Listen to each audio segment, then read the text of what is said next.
1 second. I'm going to post in Discord and we'll get started.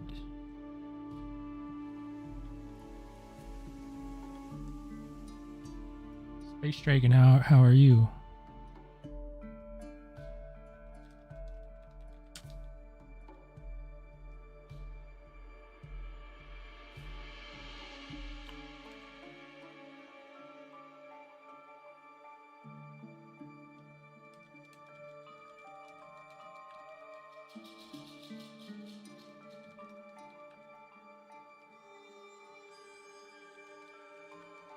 Just keep this message pretty simple.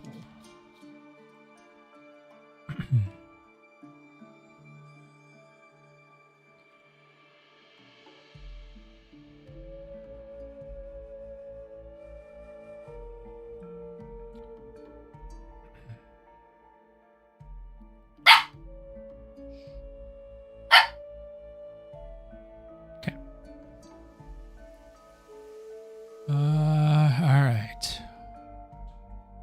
I have to remember some notes that Furious was talking to me about a while ago. It's been a while. We haven't I haven't streamed for like a week.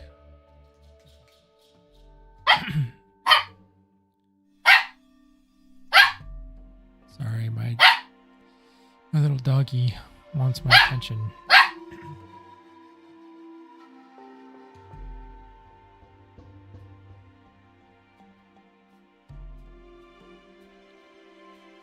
I think she thinks I have chicken or something up here and she wants to be up here. But I don't have any chicken.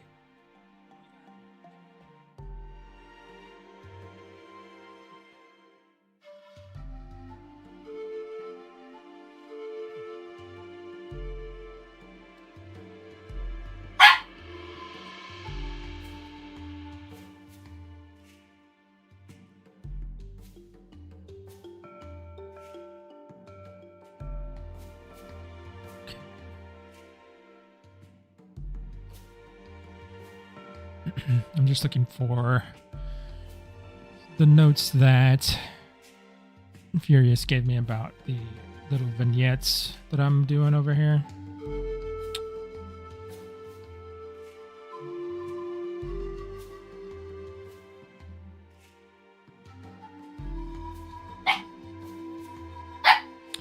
Looks like so we wanted to show it latching onto cliffs.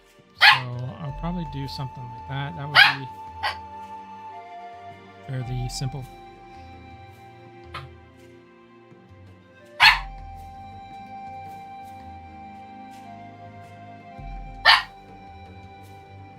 Hey guys.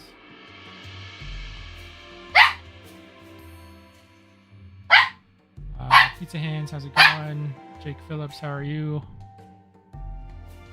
Boydo. How's it going? She's being real rowdy tonight.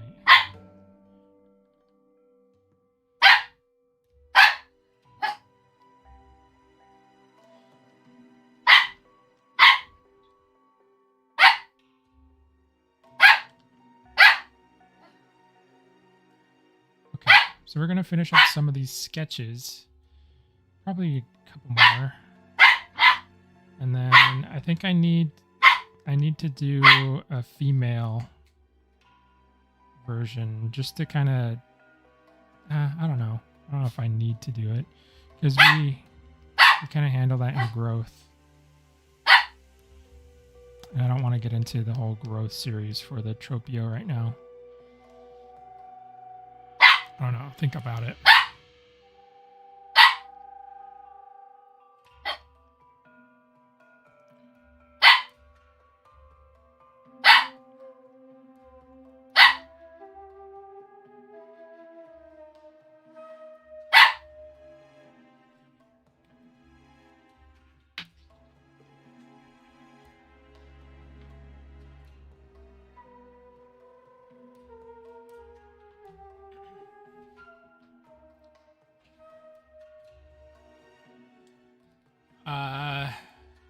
Space Dragon, will there be Dimorphism, yes. I'll have a male and a female version of the Tropeo.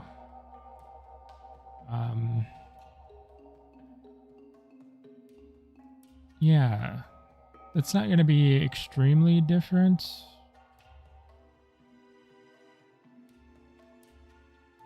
It'll most likely be just some changes to like the crest shape, but nothing like ridiculous. Like probably the female will have a smaller crest.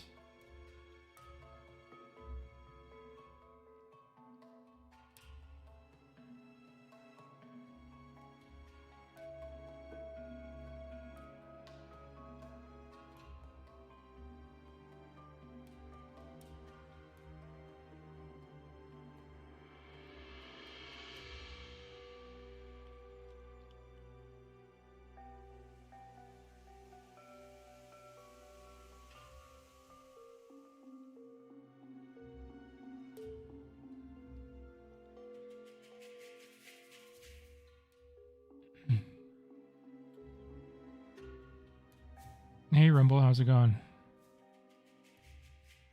Yeah, it's been a bit. I mean, we had Thanksgiving, right? So that whole weekend was pretty much gone.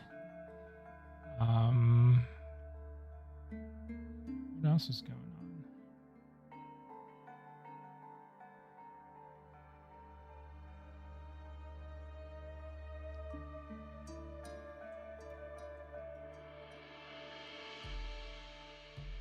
Yeah, is this the first week after Thanksgiving? I'm like totally screwed up as far as like my time frame goes.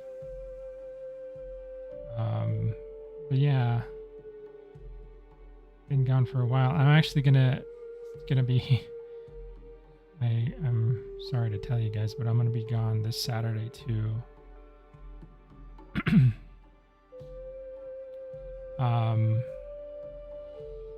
I'm going in for surgery on my eyes.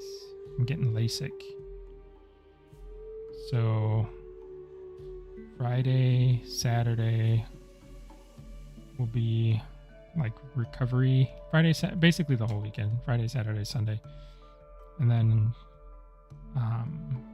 Monday I should be able to get back to work.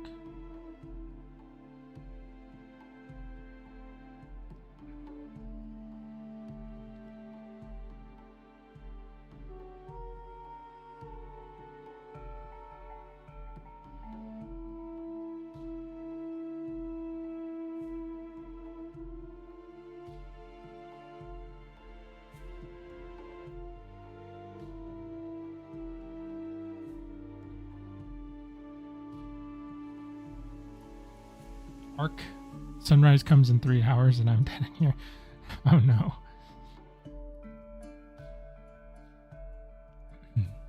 Well, we can keep you company while you're awake. I hate that. I hate when that happens to me. It kind of happened to me this morning. Like you wake up a few hours early, like before you need to, and then you just can't get back to sleep. If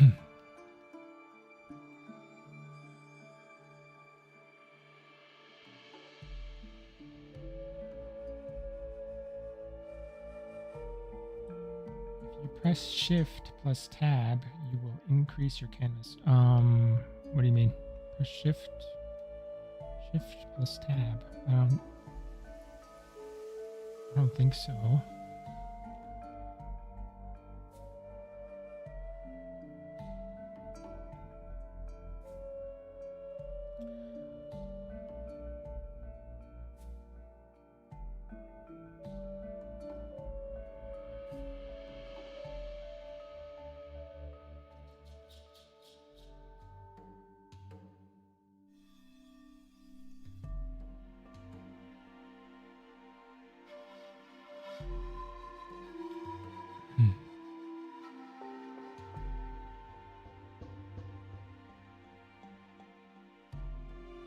Thanks, Rumble. Yeah, they I actually had a appointment with the eye doctor today, and they actually said that I should have pretty good results because of the way my eyes. I have astigmatism, and like the shape of my corneas doesn't focus light the right way. I think that's what astigmatism is. So they're gonna reshape that, and I should have pretty good vision. He said I would have better vision after the surgery than I would have with the glasses. So I should be able to see better than I do with glasses right now,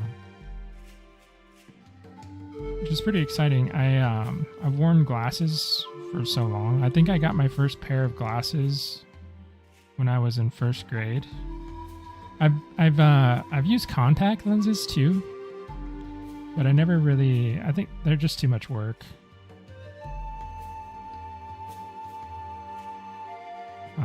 So I never really used those consistently, but I've always had glasses. So it's going to be very strange to not have to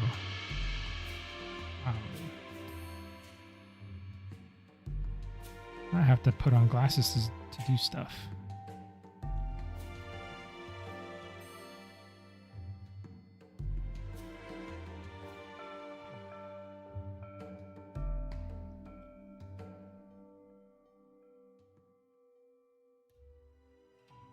Yeah, so it's kind of scary, like a little bit nerve-wracking, obviously, because they're like getting up close to my eyes and all that stuff.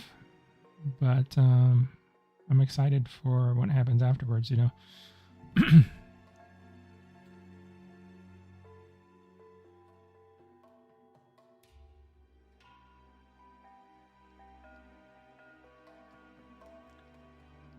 So I'm trying to draw a Tropeo clung to the side of a cliff.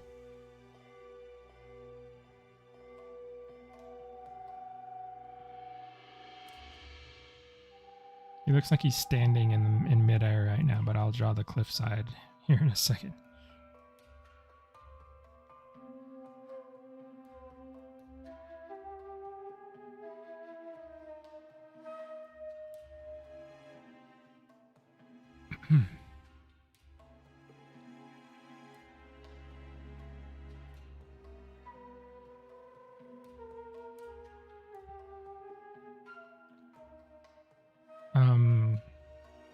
Apparently I'm kind of like on the borderline though of like what could be what is fixable.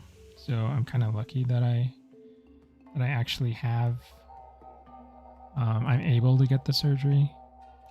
I think if it were slightly worse, I wouldn't be able to. So that's a little bit of luck going my way.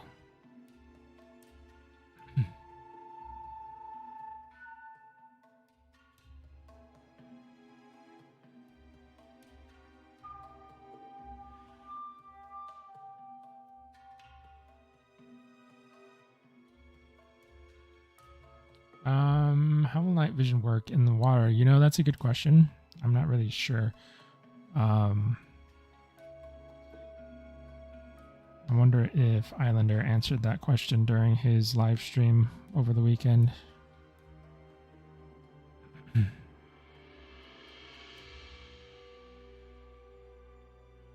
He might have.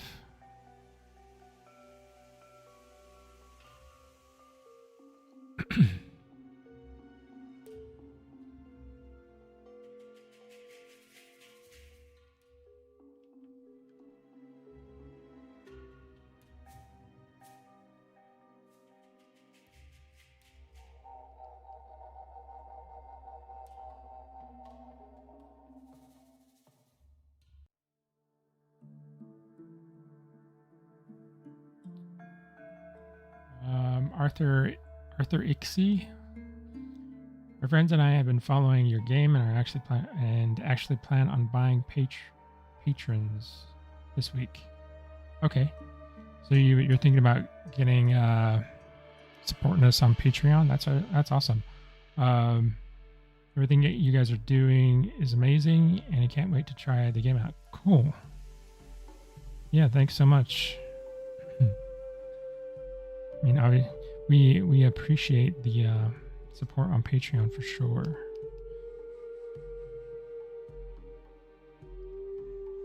Just helps us get the game done faster, right?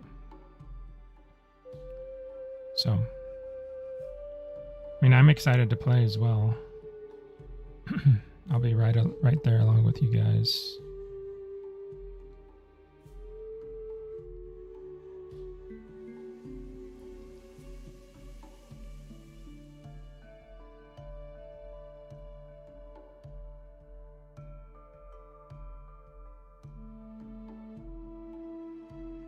Is Trope going to be available at launch? Launch? Like, are you talking about the tech demo? I don't know what's planned for at launch. Seems like it's a while away, so I can't speak to that.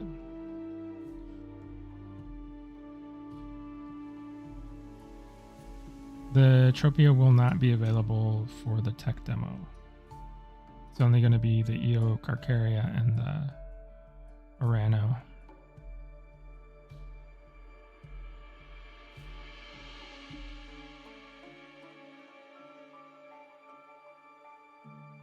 So give him some some little footholds and handholds here on this cliff.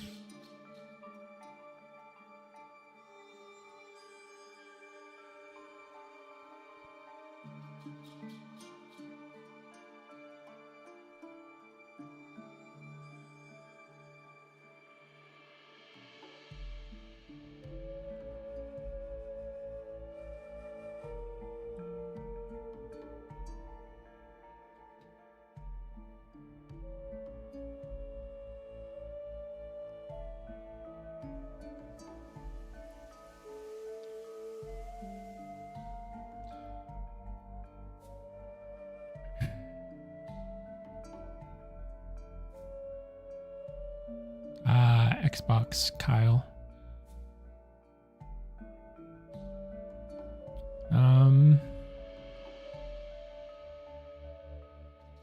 Yeah, I don't know what plans are for console stuff.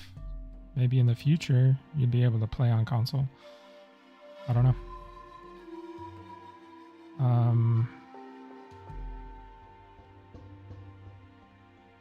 Yeah, it'd be rough. I'm happy I got into PC gaming.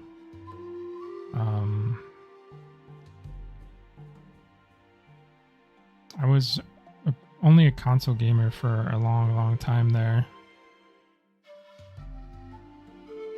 I for some reason I just thought that PC gaming was like super complex. I mean, I guess it can be if you're like really worried about performance and you're trying to optimize performance all over the place.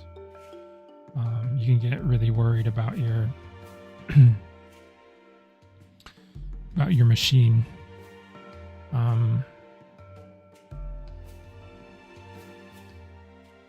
I learned how to build my computer. I've built like three or four computers by now. So I've gotten fairly comfortable with working around all that stuff. But it's been really fun being able to game on a PC.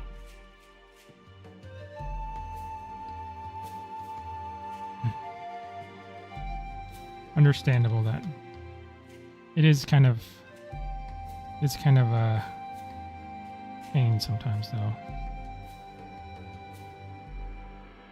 I was actually looking at upgrading or building a new PC soon-ish. But I'm still on the fence about all that stuff.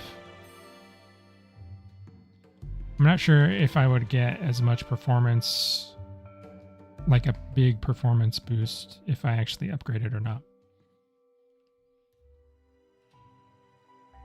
It's kind of hard to tell depending on what people are saying.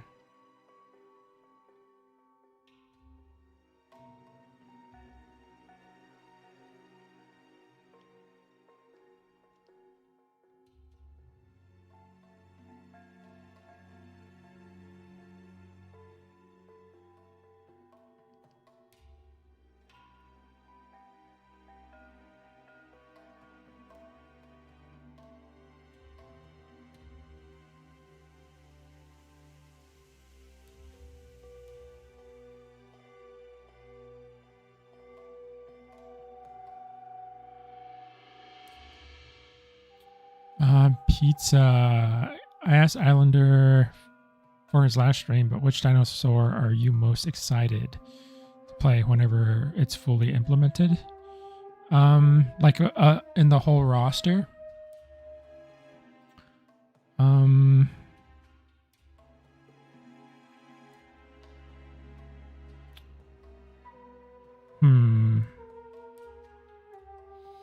I was just talking with Islander about stuff in the roster.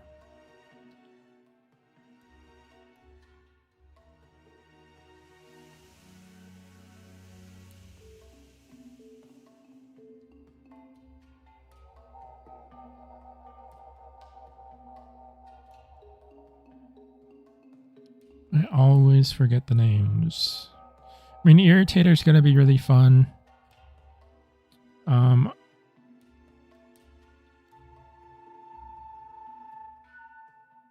I do like to fly, so maybe there is a Megaraptor in there though, and I do have a soft spot for Megaraptors, so that would be pretty cool.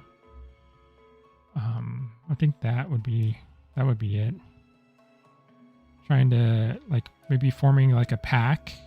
I like pack animals, pack gameplay. So something that takes advantage of being in a group would be very cool. That's something that I always wanted to do in a dinosaur game. Something that I haven't really like that experience hasn't really been fulfilled in my opinion for me. So that would be awesome. Some sort of not like huge, like that's one other thing about I hope that we can figure out with our game is like balancing pack dynamics, because I do remember playing the Isle. It would either be like extremely hard to find a pack or make a pack, or it would be like you would have this gigantic like pack of like a ton of animals just roaming around the server causing mayhem. And like you need it, I feel like you need it somewhere in the middle there. Like it can't be too big, can't be too small. So I hope there's a way to like balance that somehow. Get that perfect mix of like number of players to like dinosaur size to like dinosaur strength and abilities, you know?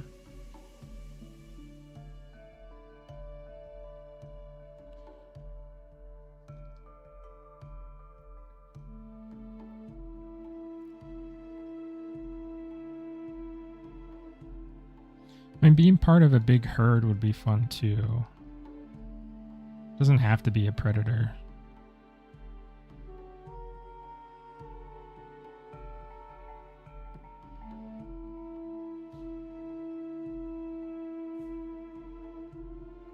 Just as long as there's that sense of like cooperation, I suppose. That's the big deal for me.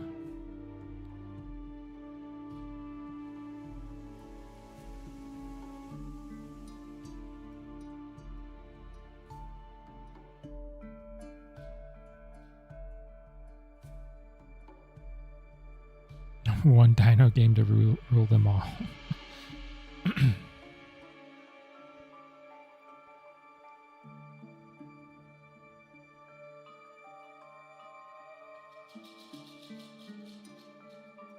Yeah, there's a lot of like unknowns, right, with these types of games.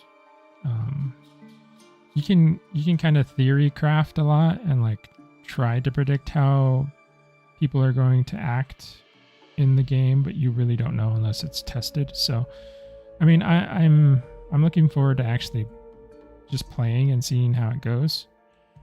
But I think we as gamers here, playing the types of games that we've played, and then the audience as well, being fairly experienced with dino games, we kind of know what we're looking for, right? So we're trying to achieve that.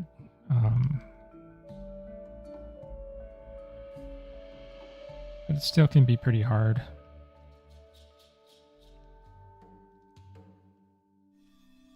I'm trying to get this to read properly. It's kind of difficult, this pose, this type of sketch. I want him to feel like he's on a surface, but make it clear that, I don't know. It's a little bit harder than I thought it was going to be. I might need to redo this one later so it looks better. Makes more sense. Maybe I can think of a better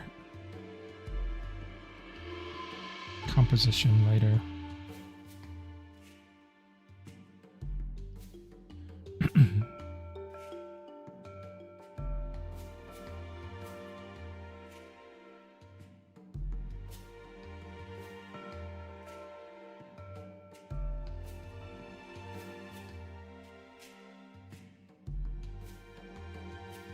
-1, how's it going?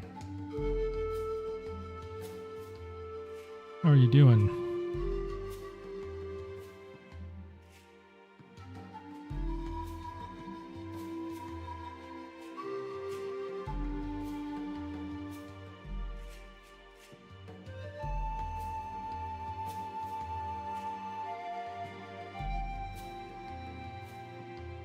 I want this to be relatively the same scale as this sketch here. So it can't be too much bigger than that guy. Try to compose it in a nice way so it doesn't look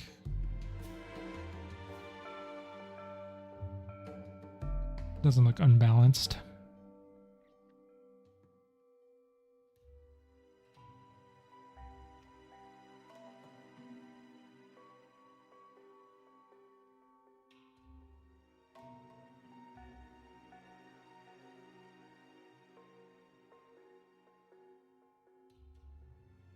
Yeah, this time of year is always so strange to me because it feels like super busy, but also like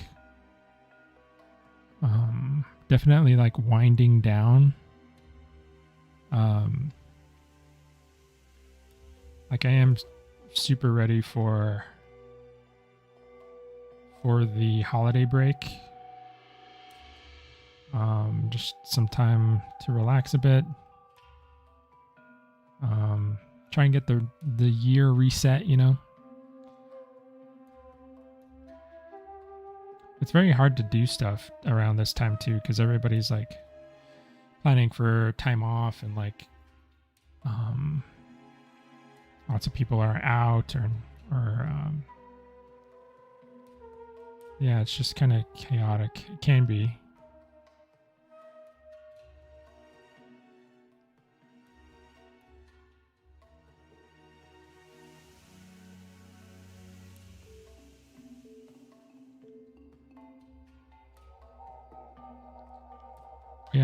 We have some friends that are coming in to visit for the holidays too. So there's planning for them to get here, okay, all that stuff. And you, with that kind of thing, is like you think you have a lot of time, but you actually really don't.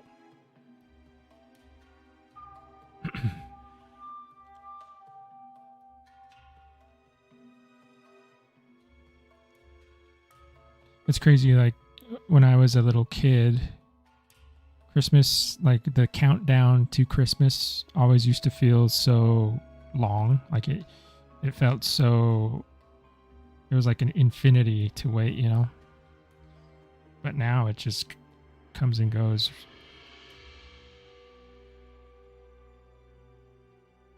That perception of time is strange.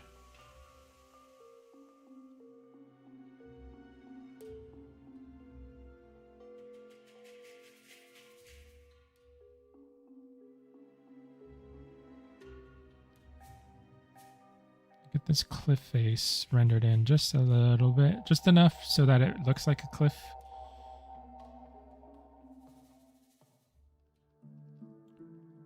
Rocks are pretty hard to paint, I'm going to be honest.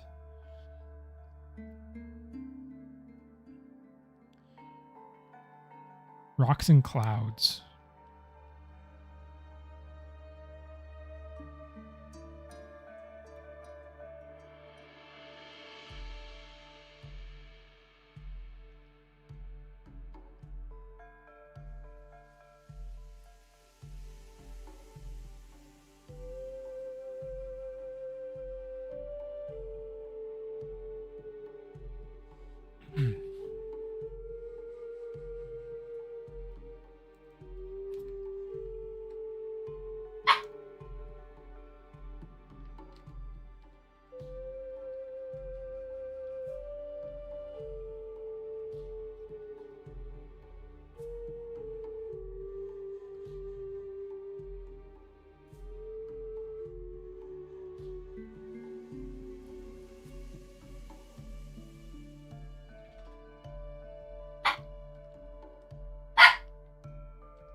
The doggo really wants to be on my lap.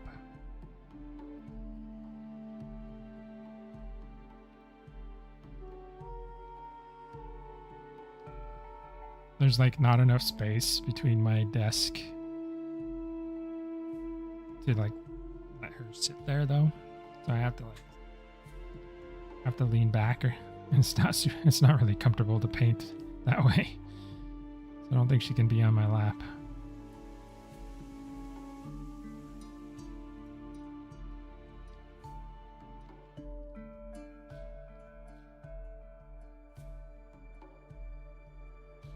Kind of dog is it?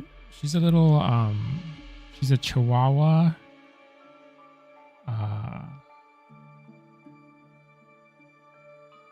Chihuahua weenie dog. She's a Chiweenie.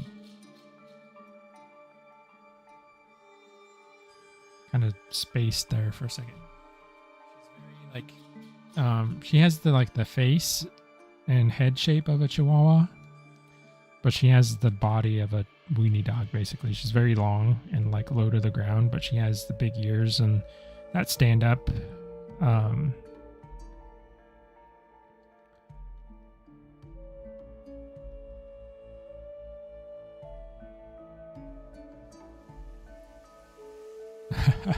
I mean, if she was trying to get up on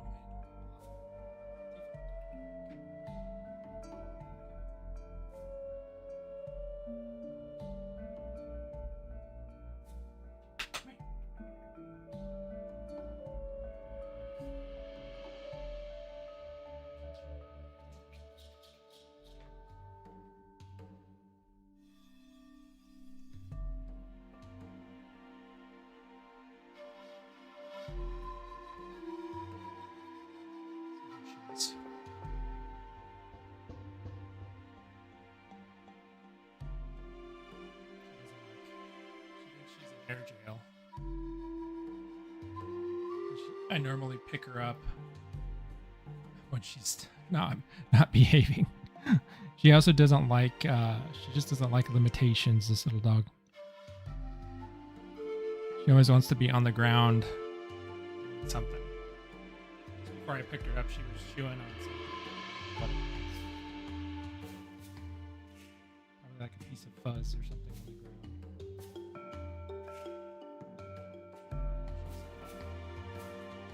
She's a rescue. She's very smart. She's got a lot of energy. She's barking at me.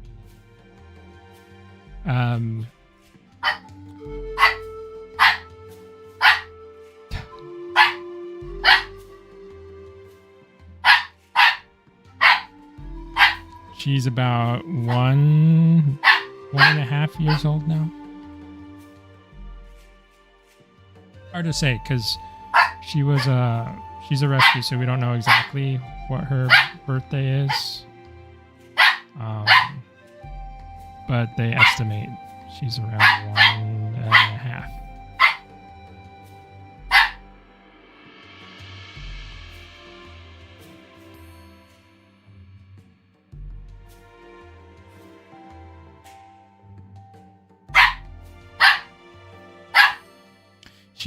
She really doesn't. She doesn't do this too often, so it's kind of funny she's doing it right now.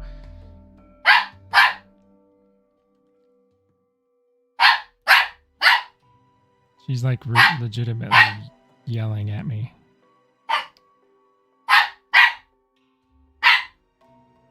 She really wants my attention for something.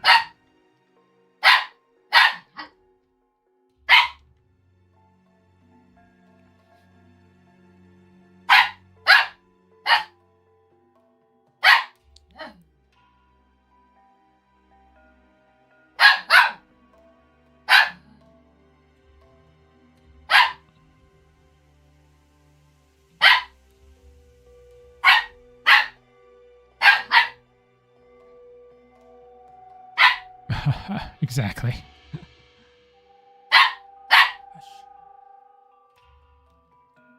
Let's see if I can get my wife to come and grab her. Give me 1 second.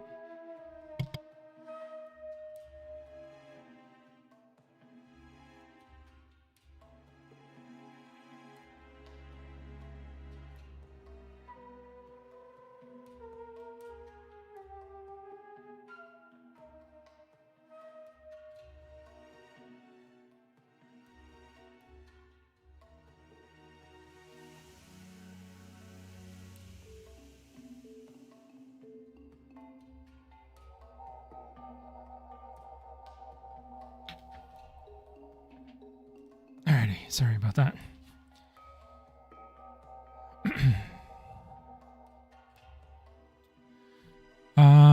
Let's see. I have an American Akita. Oh, those are very cool dogs.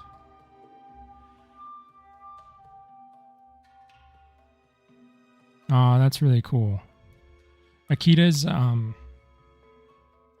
are actually one of my favorite dog breeds. I've never had an Akita. But if I had the space, and the time to like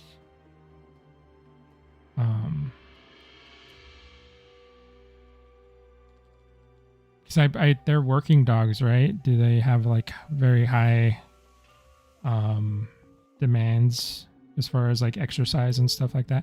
Chihuahuas and Chihuahuas are very easy dogs. They do need their little playtime and walks and stuff, but they're not super demanding. They're kind of good little chill dogs. Just kind of hang out with you.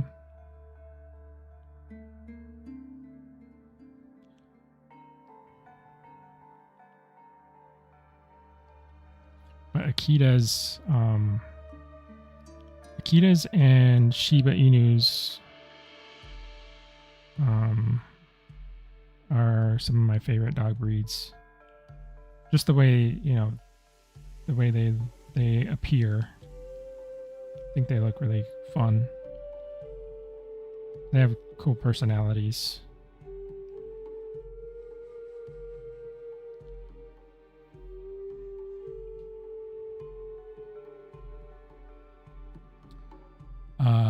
let's see.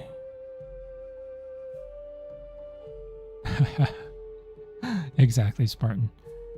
I don't think Taro could get the wings in that position. They are pointing down. I mean, you're right. Like, being completely realistic, I don't think a Tropeognathus could grip to a surface like this. I don't think they're capable of like clinging to stuff. But for the purposes of the game and what we want to do with the game, I'm just trying to make this work for this sketch, you know?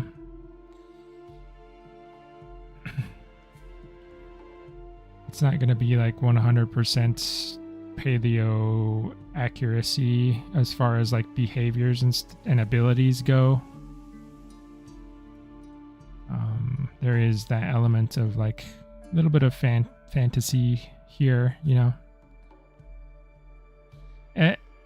As far as like, could they get their wings in this position? I think so, because you gotta. I mean, he's basically got his arms up, right, and out. His pinkies are folded back. He would be able to do that with the wing motion. He has to do that to fly. So having them up and out for this sort of thing is probably okay, but I don't think they would ever, realistically, I don't think they would be able to do like a cling to a rock. But, you know, we have some leeway here with our game.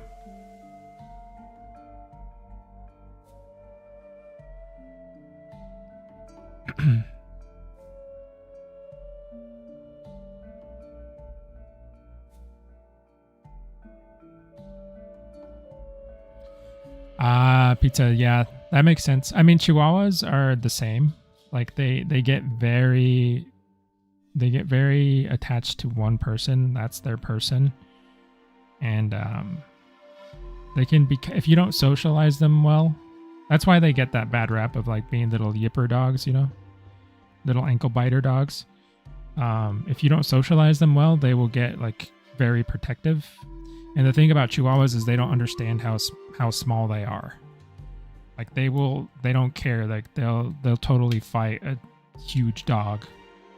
They'll get wrecked, but they'll fight them. So you really have to be careful. Make sure your dog is socialized. I mean, that's kind of goes for any dog, but Chihuahuas, it's a matter of safety for them, I think.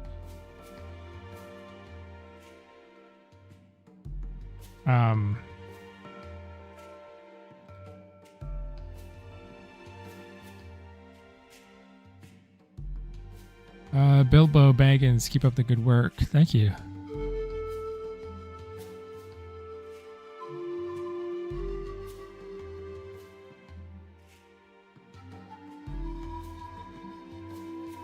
Will it be possible to get the wings out to be bigger, like a threat display? Maybe that'd be cool. I think you could do that. Like if they stood up on their hind legs or something, and then they had their wings out. Maybe the inside of their wing is like brighter colored, and you can I don't know. I don't know if mechanically it would be supported. Maybe like if you threatened another dinosaur, it would like give them fear or something, you know? And maybe they would leave you alone. That could be cool.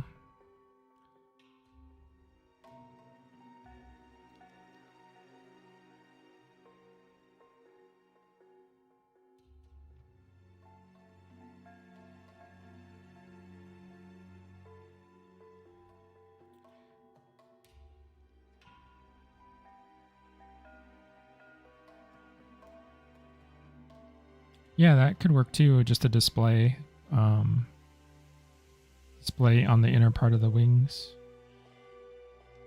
That could be fun. Okay. So I'm gonna, I don't know if I exactly like that sketch. I think it gets the point across, but we'll leave it there for now. I got to move on to another one.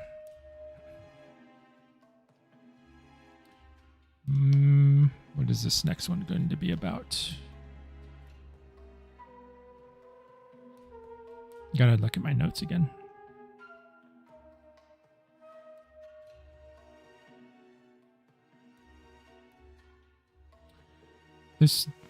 Okay, so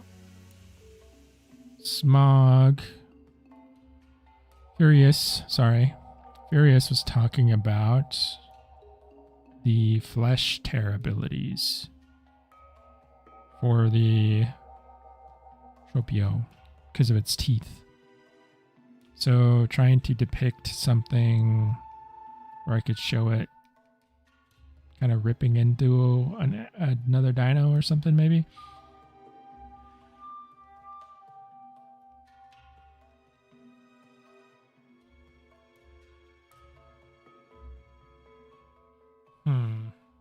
Flesh tear ability. How could we visualize flesh tearing?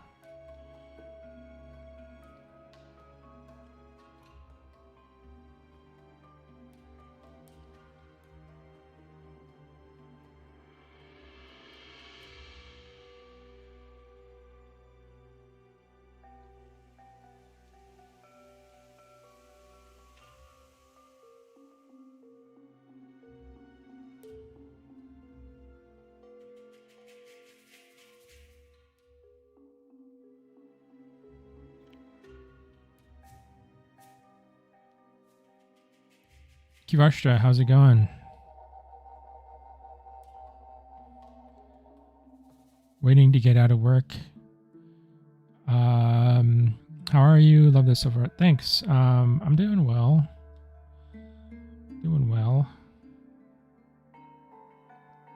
For some reason, I feel maybe like a little sluggish today.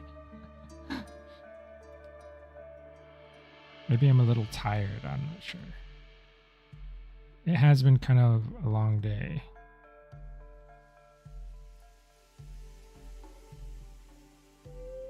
But overall, I'm doing all right. I think I'm gonna draw a Tropeo like harassing Eocarcharia somehow.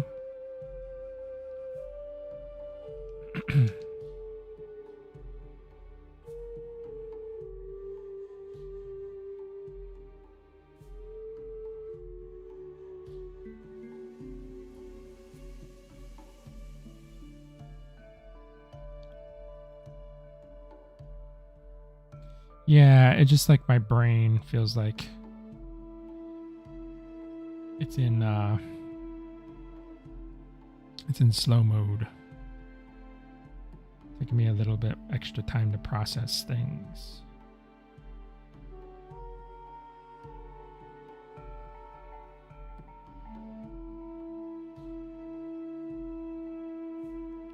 I think it's just because I had to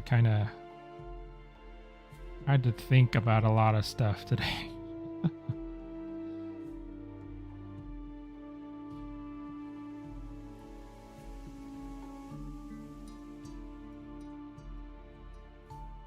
Lots of hard stuff that don't really have real answers to it, but I have to give answers anyway, because I gotta help people.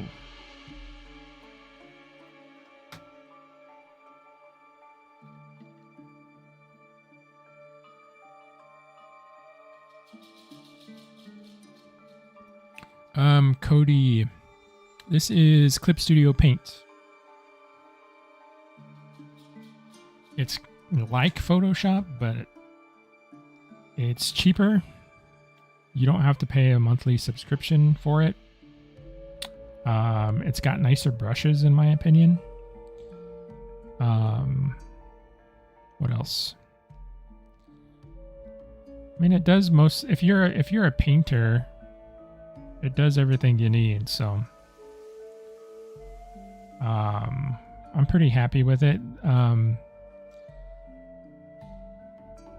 Photoshop does some stuff that I kind of wish this would do here and there, but overall, it does what I need, and I like it a lot.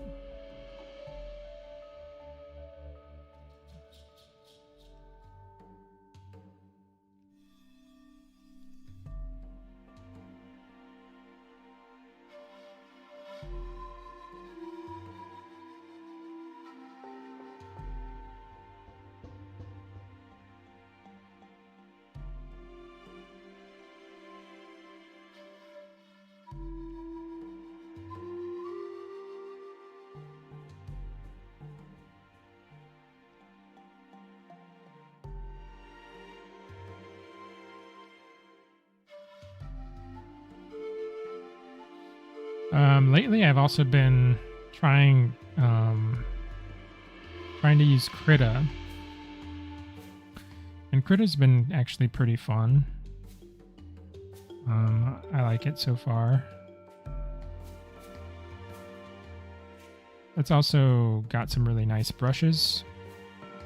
They behave very naturally if you're used to like traditional media, which I am. I think they behave very convincingly, so I've liked Krita so far.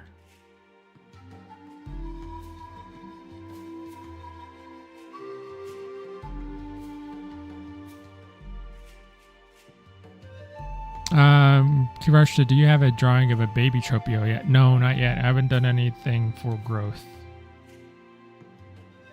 Just the like adult male model and like these vignettes, these quick like sketches for some behaviors like mechanics and stuff, but nothing for growth cycles yet. I was gonna maybe do like a female version, just really quick, because it's not gonna be super different, but I don't know if I want to get into that right now. How do I want this leg to be posed?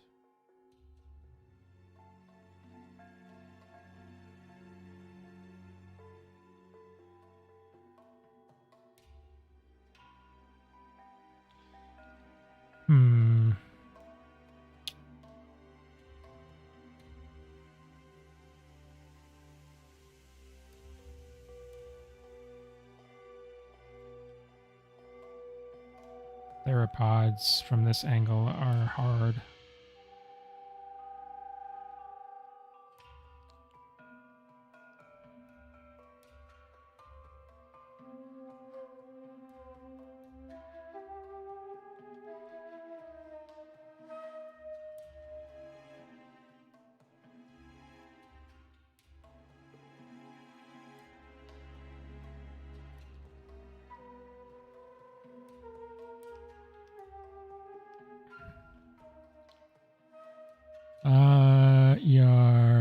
ERX.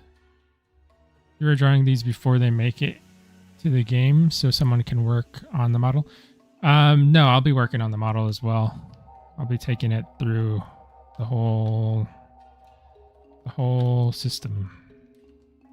Well, not the whole thing. I won't be animating it or anything like that, but the first chunk of it I will be working on.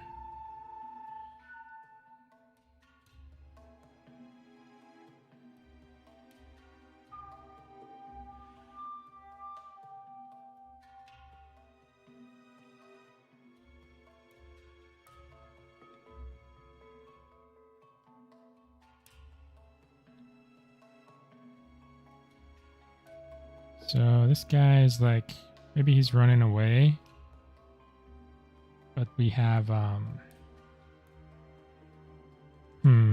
How do we want to do this?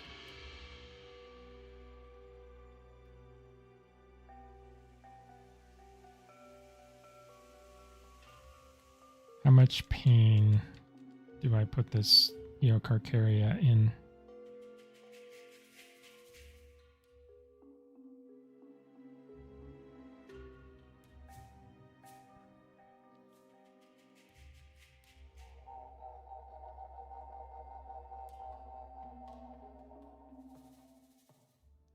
Also got to make sure that they're in scale to each other.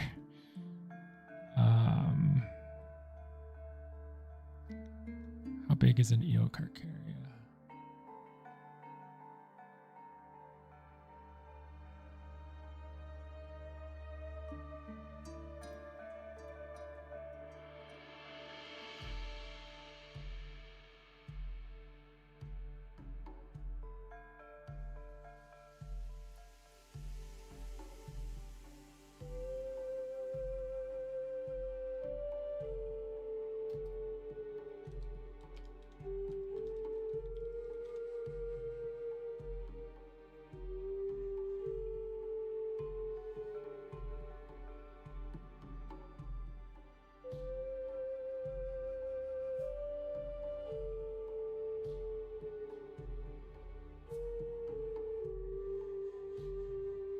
Okay. So eyeballing it a little bit. I think I'm okay. -1. Hello for like the 50th time. -1, thanks so much for the donation.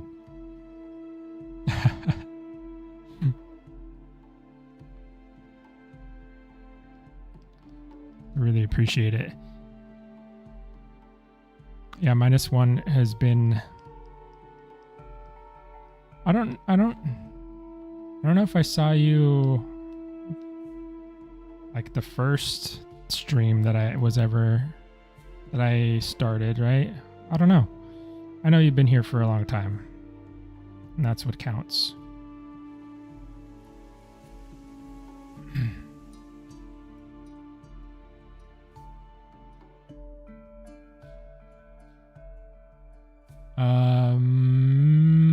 No dice. Any info on how the flight system might work? You know, I'm not sure. I'm not really up on how that all will work out for the game.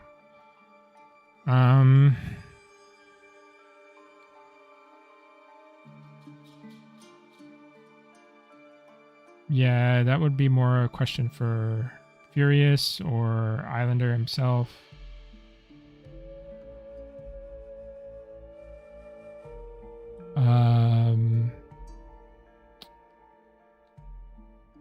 I'd be curious to know more about the flight system too.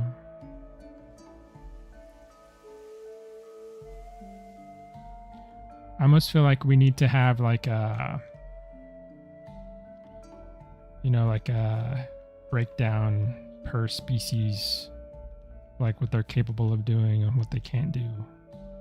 Maybe that'll come later, right? Once the game is more developed, like a little developer breakdown of everything about a certain dino.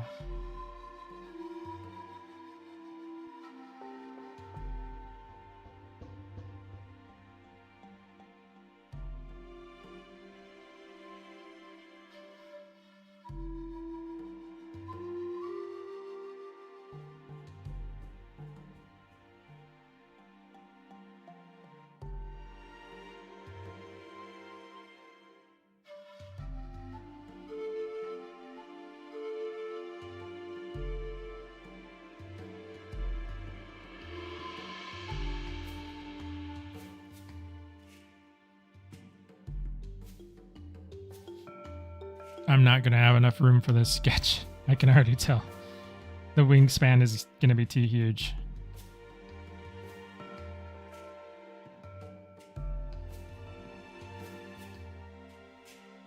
We'll, what should we do? Move it over. Maybe we'd have to like fade the wings out the wings don't really, I don't know. We'll draw it with the wings, and then if we need to like mask it out to make it make sense in the scene, then we can do that, but at least the wings will be there. It is pretty big, like if you're comparing, I'm eyeballing it, right? But if you are comparing the scale of a fully like Tropeognathus in flight to an Eocarcharia, the scale is, I mean, Tropeo is pretty big.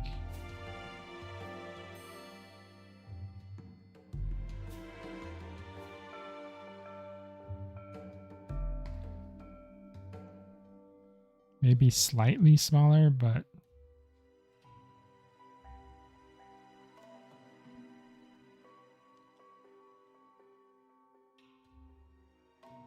I want it to feel like it's like coming for a bite, and then it's like swooping away, you know.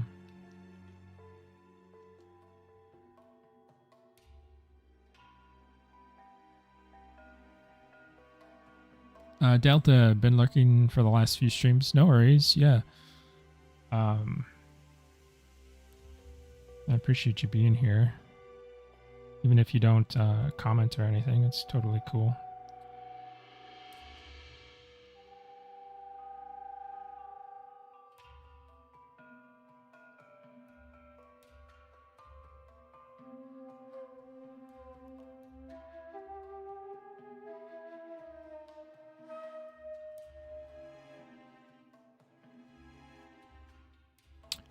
Will Taro be able to pick up small dinos or small player fish or NPCs? I believe there is some amount of being able to pick up things. I don't know exactly like what size that will be. Whether it's like up to player size or beyond, I don't know. But I think there is an element of that.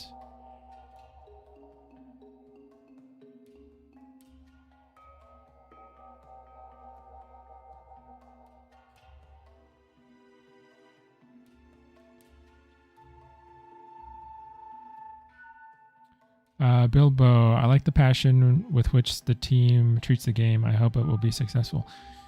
Me too.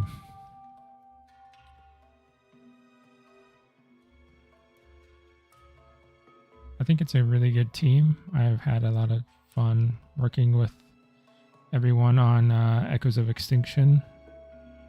I think they have a lot of really good ideas.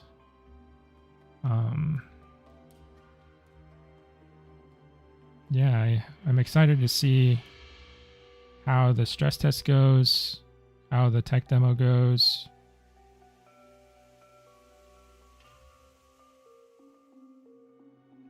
This is a hard angle to work from. I don't think that leg would actually be showing from this angle. This is where knowing how to draw through forms is really important.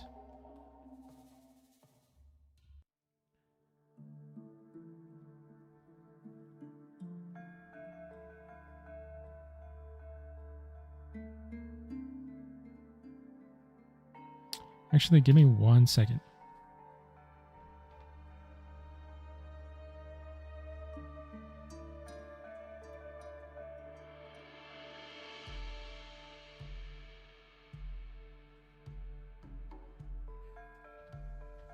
I have a reference.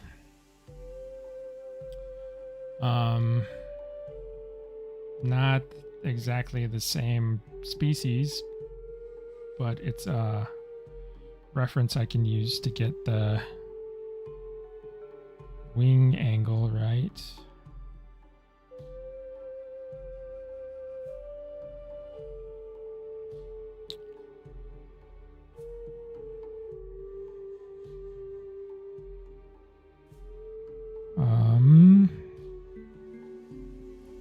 I wish I had like a little stand to put it on so I didn't have to hold it, but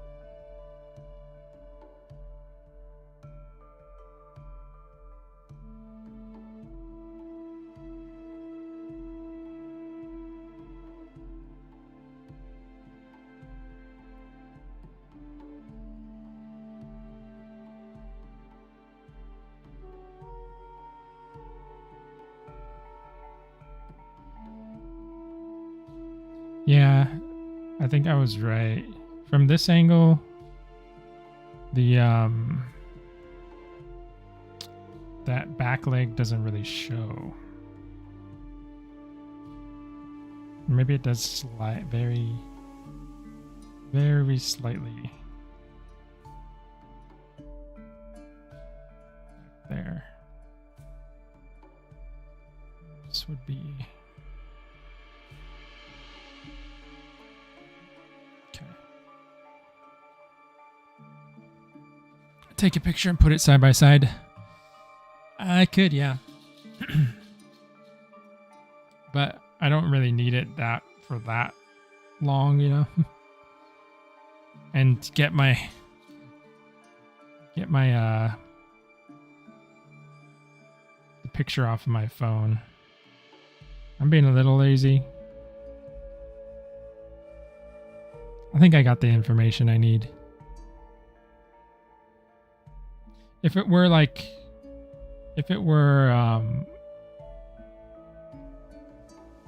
a full illustration and I really needed to dial in everything, I would definitely do that. But we're not going to be lingering here for too much longer.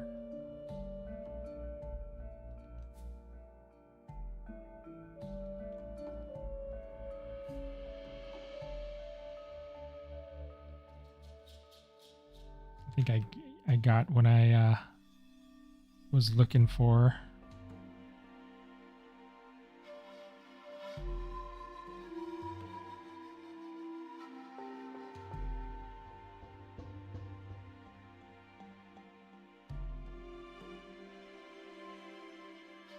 Thanks, Spartan. Yeah, I'm doing all right.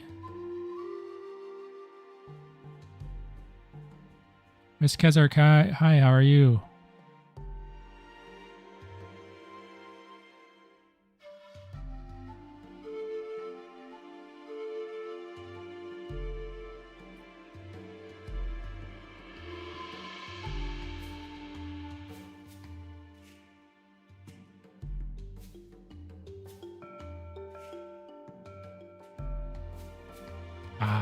The YouTube switching your identity.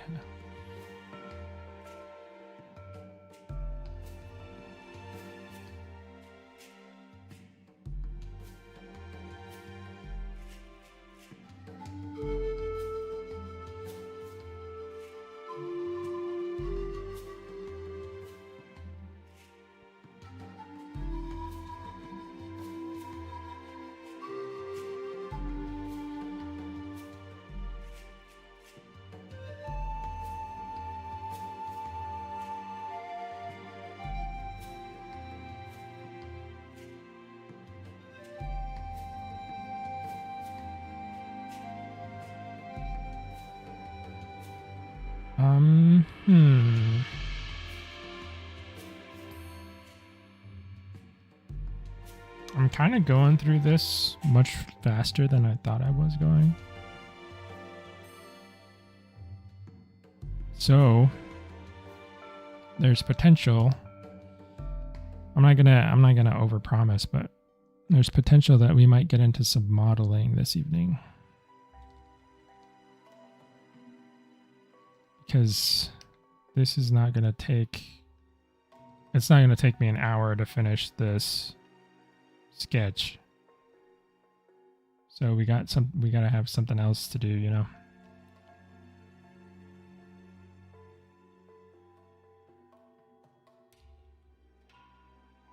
So we might get into that, if that's all right with everyone.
Oh, you're all talking about the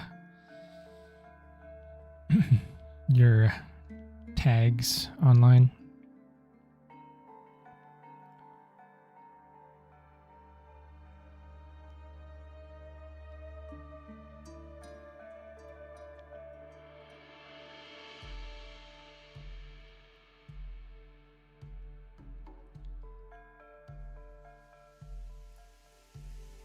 I never had too much of a problem with. I've only ever had like 2 names online. One was when I used to post art on DeviantArt, like over 10 years ago. And then my current.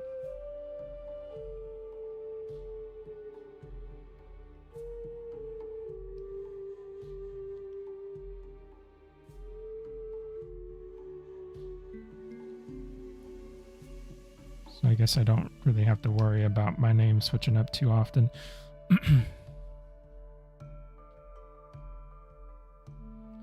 The gaming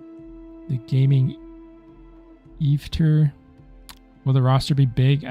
I'd say the roster is pretty big.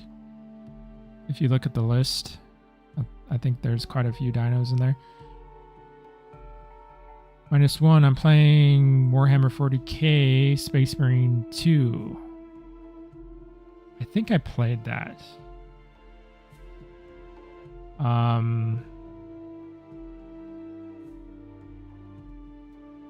Warhammer 40k Space Marine 2.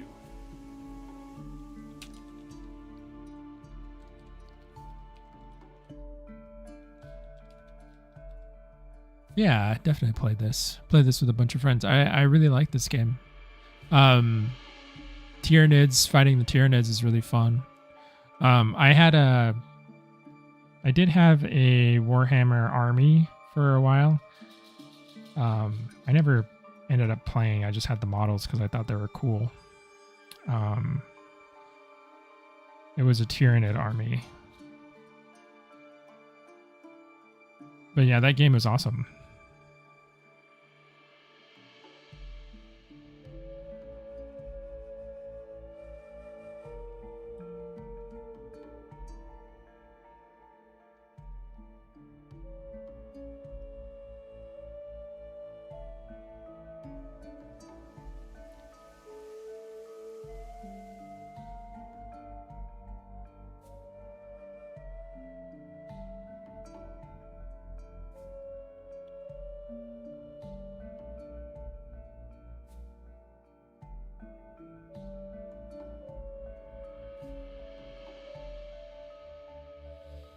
Trope is next up, the Perusaurus. Yes.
this here.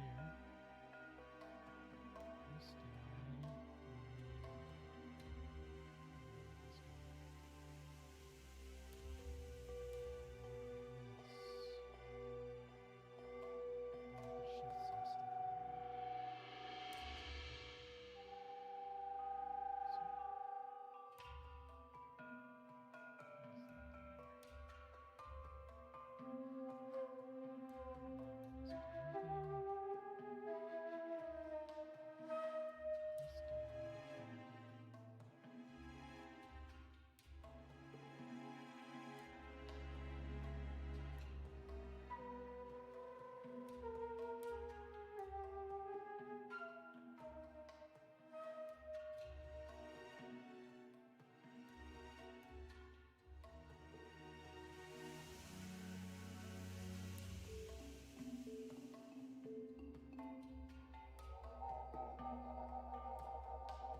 Shift some stuff Probably need to like lighten that up or something. Something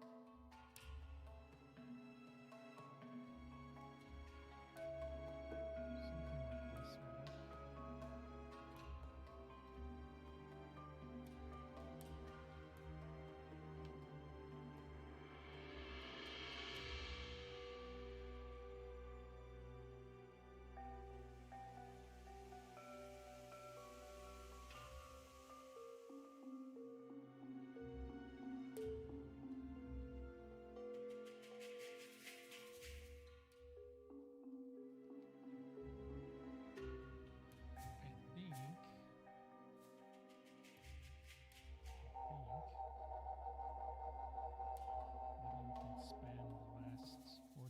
Of stream starting the model.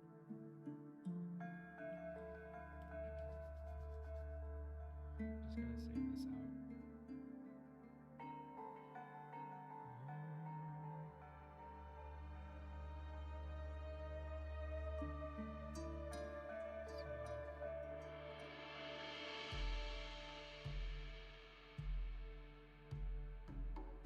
Been on a Marvel Rivals kick lately. Delta, how's Marvel Rivals doing? I was on. My friends and I played a ton of Marvel Rivals when it first came out, up until they had the a little bit after they added the Human Torch.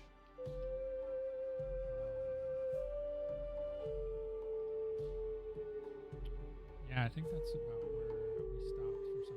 I think we switched over to Night Rain. How's it going?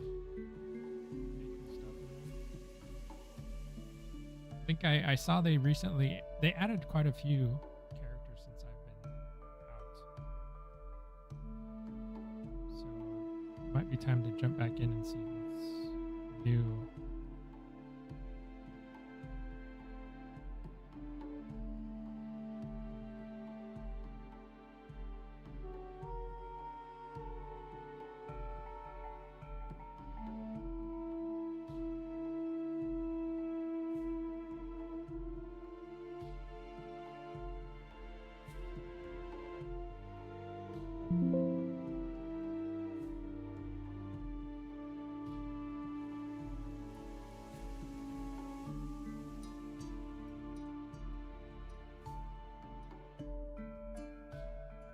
Okay, so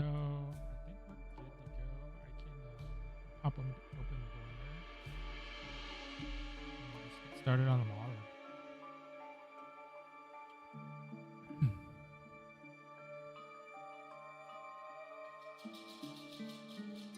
Delta, been good. Been enjoying Gambit a lot. Balance seems to be more fun than the previous 2 seasons. Okay, that sounds promising.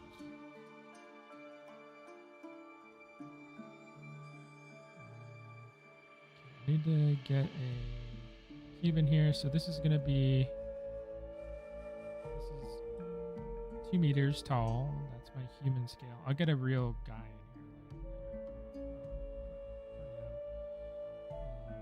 We want reference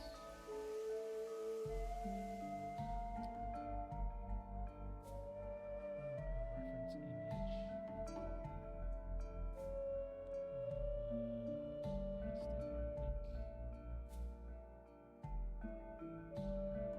Concept.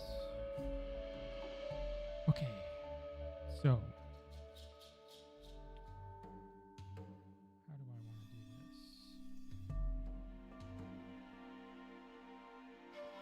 There's probably a better, quicker way to do this, but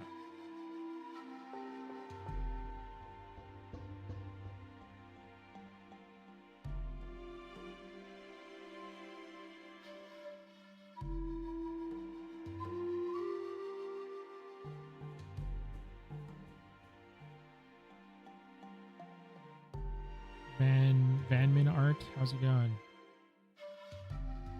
Let's see, how do I want to set this up?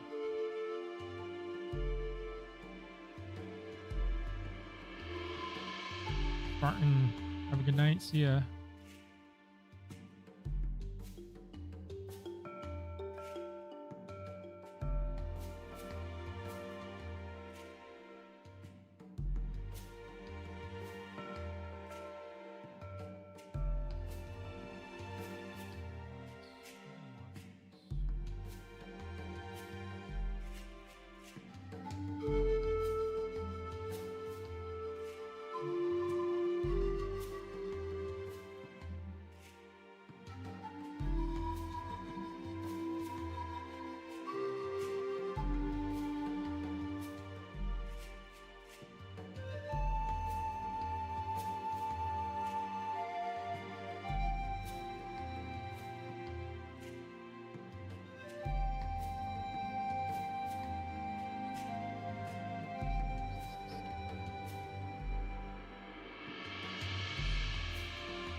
Ensure that this is the correct scale from the beginning.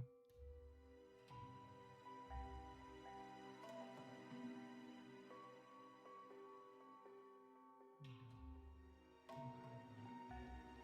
don't need it anymore. Get rid of this cube. All right. So we actually want another plane. Rotate it this way. And then we've got to rotate it.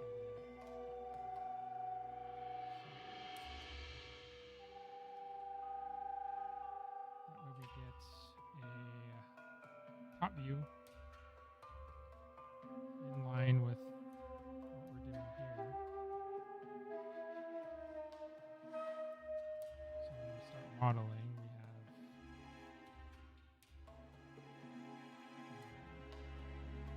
you can extrude the wings and stuff.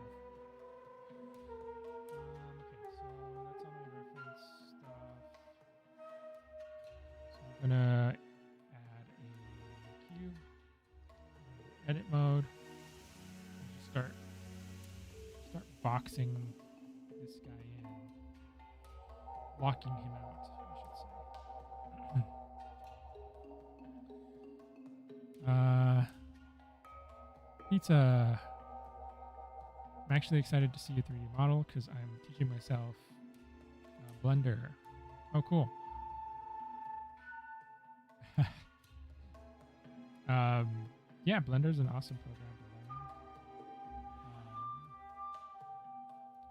learn. I'm wondering if I want to cut this in half right away. Probably. Yeah, chop it in half right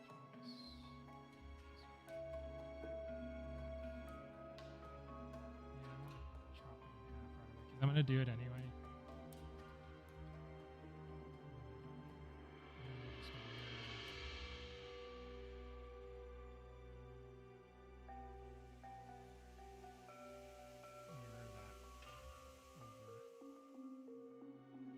Okay, so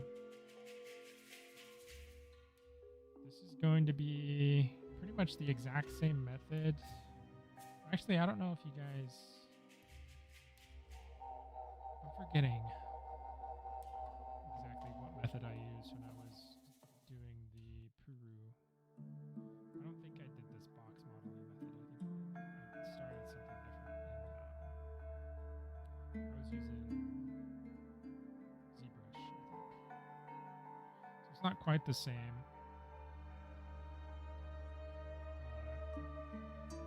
What I'm doing is I'm just gonna...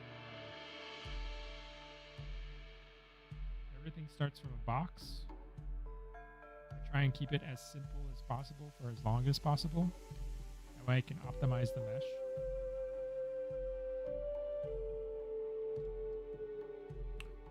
And slowly but surely, the box should start to look like a tropium. You can watch this screen down here if you want to see.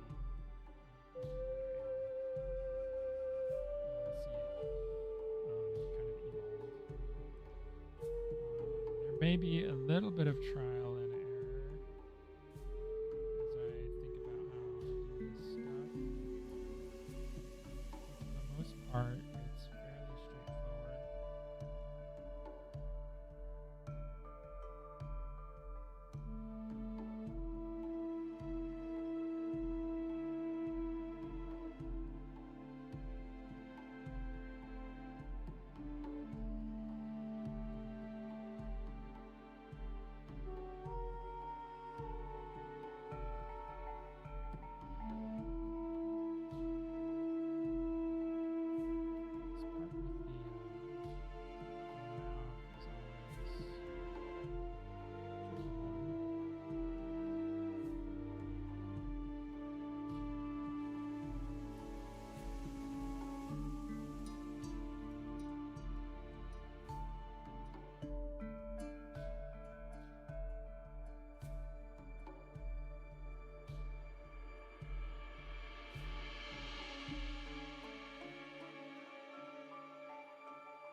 The thing about this method is it's very nice because I don't really have to retopologize anything.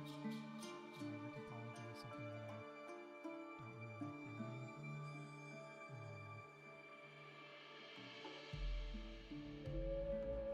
I'd much rather spend some time making a nice base mesh than spending hours and hours retopologizing something.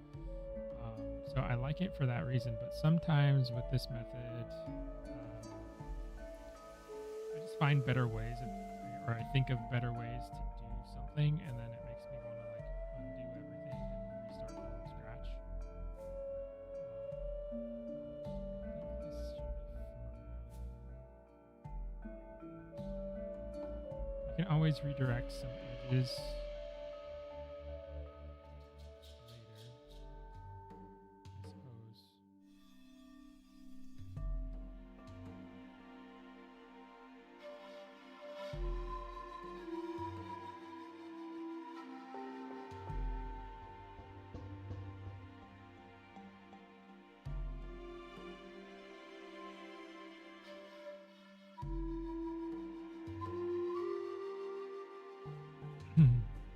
So this is this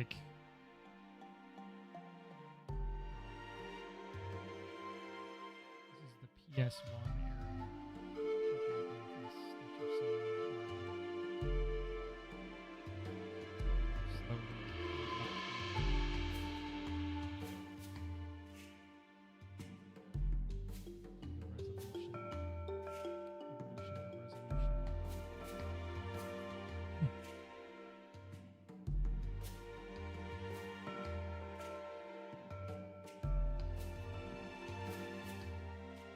resolution.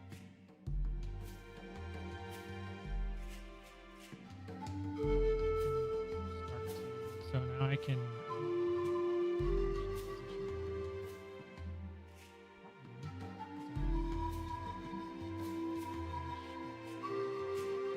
So I can see how wide everything needs to be.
This is like this is where I start to wonder if I'm adding too much resolution too soon. I think I'm okay. It's just you have to really think about it and be careful, move through stuff strategically, because there are moves that you make in this stage that can have a knock-on effect later on. So I'm thinking about a lot of stuff right now. Like, obviously, I'm thinking about just getting the shape right, proportions right. I'm also thinking a little bit about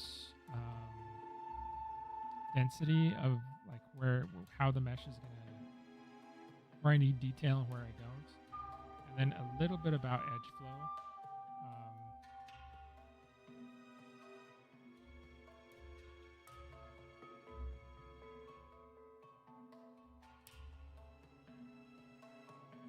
It's not really super evident where all the edges are going to go. But like, for example, I want to try and get this to happen so I can have a clean separation from the neck and the head. So I want this jawline outlined somehow.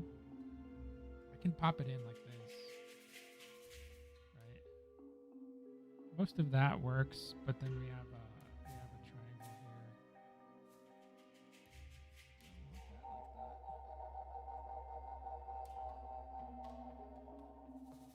If I want to get rid of the triangle, then what I gotta do is I have to add a loop, and this can go all the way down the body. So that's what I mean. Like, you make decisions, and then some of those decisions have knock-on effects down the rest of the mesh that you may or may not be aware of later. So all these moves are important.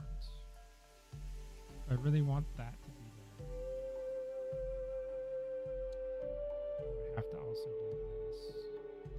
And I want quads. I want quad geometry. I want to take this into ZBrush eventually, right? To subdivide and to detail. And ZBrush doesn't really like triangles.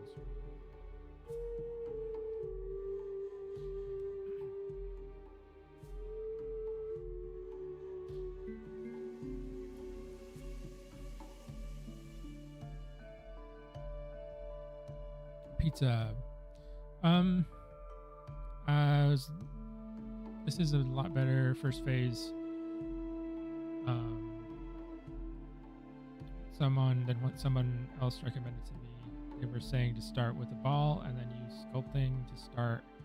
And just felt off. This is yeah, I mean that approach I think lends itself much more toward like when you just start with a sphere. It's kind of like exploratory. It can be.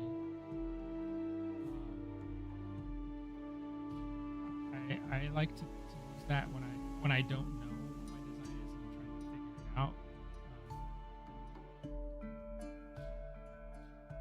If you already have a design like pretty fleshed out, you can just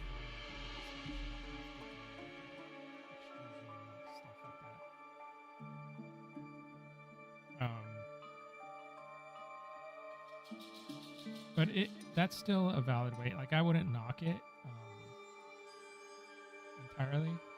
It's still a decent way to get a mesh started. It's just for me, it's like depends on how good of an idea, how clear of an idea I have.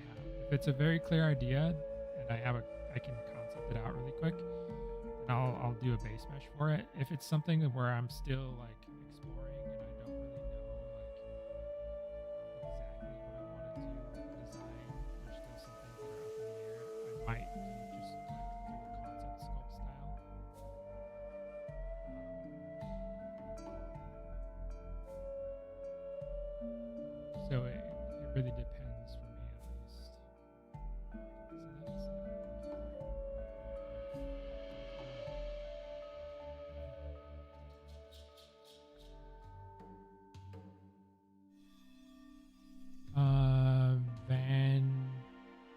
Van Minart. I've noticed feathers in dino games look somewhat fake because they aren't actual feathers. They just mimic the feather surface. Yeah, that's something that we are going to have. We're going to have to figure out the way that we want to treat feathers. I want to go with more of a feather cards, like actual transparent pixels. Our feathers are applied to the model surface. The issue with that is that there's going to be a lot of feathers.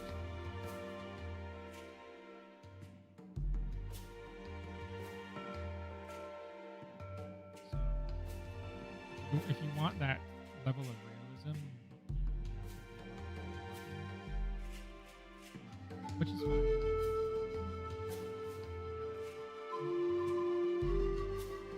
You gotta pay, you gotta put the time in.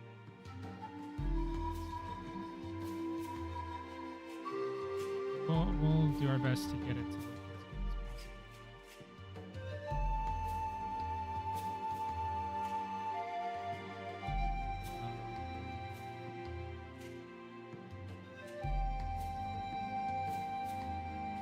I'm really hard to hear. My mic keeps cutting out.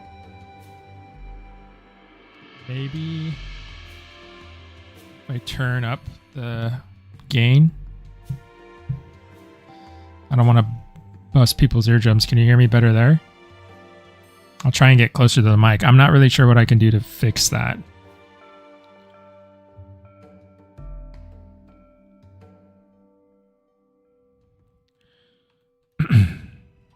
Let me know how it sounds, okay?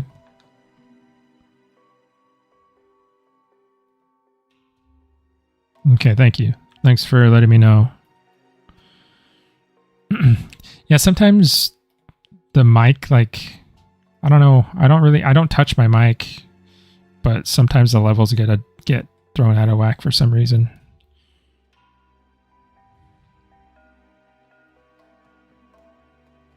Okay, cool. Thank you guys for letting me know. I mean, it doesn't make it any easier, right? That I feel like I have I'm generally like soft-spoken. My voice doesn't carry. So that combined with the low low mic is probably not a good thing.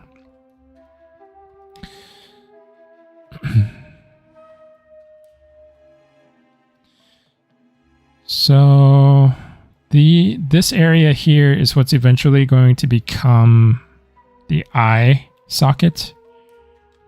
But I think I need some loops here to separate it from... I don't like putting features like that on the actual edges of the box. I like to contain them. So this area here is what I'm going to insert. This is going to become my eye socket.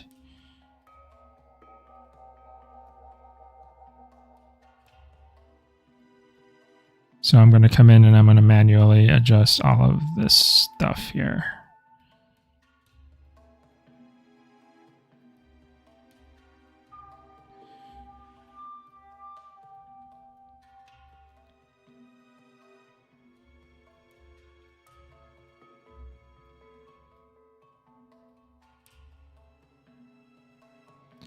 This doesn't need to be super pointy because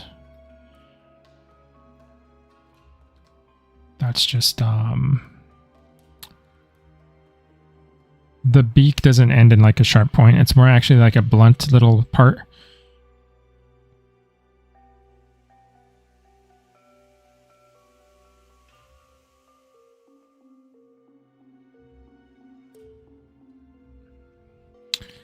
Kivarstra, yeah, I mean, your creature design should lend itself pretty well to this sort of workflow. Just make it, just make it easy on yourself, right? Like, draw it from multiple angles. Make sure, like, all of the features you want on it are there, present. Because the worst thing about, like, doing a creature design is, like, say you, like, spend all this time doing a model, right? Like blocking it out, and then you're like, oh man, I really think it would look better if it had like horns. So now you got to like figure out how to work horns into your mesh that you've worked all this time to like optimize and figure out. So, just make sure that you know exactly, you're pretty confident that this is the design you want, and it's not gonna shift around too much, and then you should be good to go on a block in like this. I have to make room for this nostril here.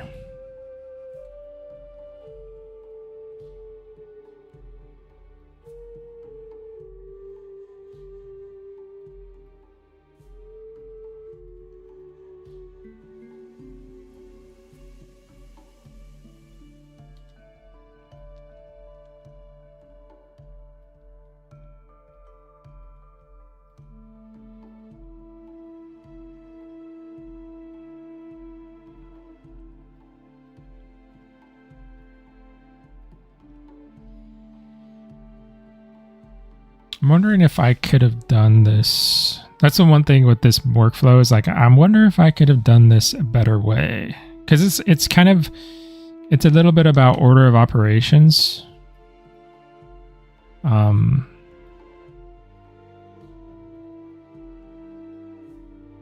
So there's sometimes when you can do a cut, like you can do a cut at a different stage in the process, and it will give you better results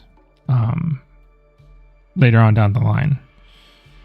So I'm still thinking about this area here with the throat, like that throat area. And I'm thinking if I could have done a different approach there.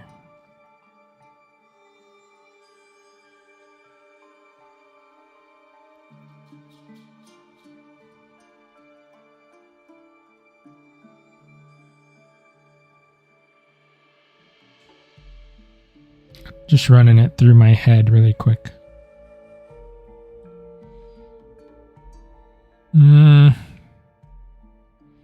Debatable.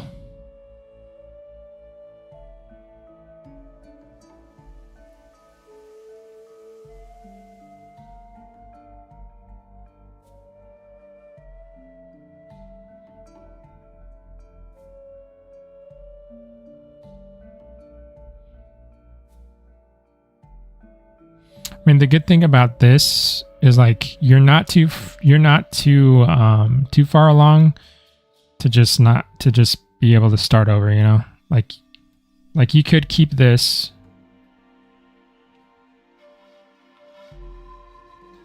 and then just do another one just to like double check.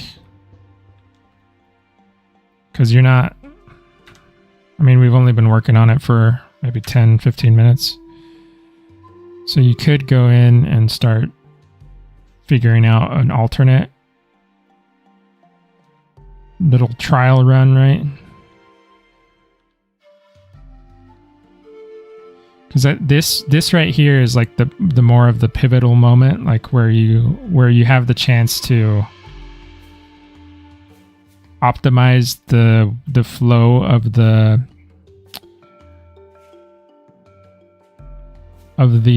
polygons around the jaw.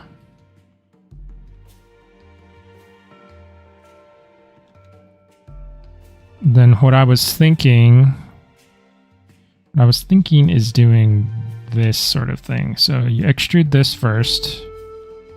This isn't the jaw. This becomes the that part of the neck, right? Then what you do is you grab these two, extrude them just a tiny bit. Give myself a little bit of a loop there. Or actually, maybe this becomes...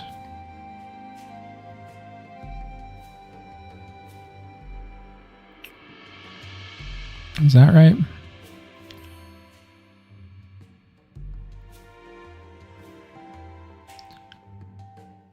So this feels better here. I have this edge. Maybe. This might not work at all. Then I could take this, bring that forward to form the head. Then I take this,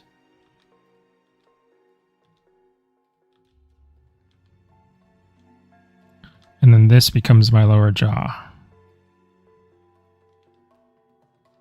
So you see that area there?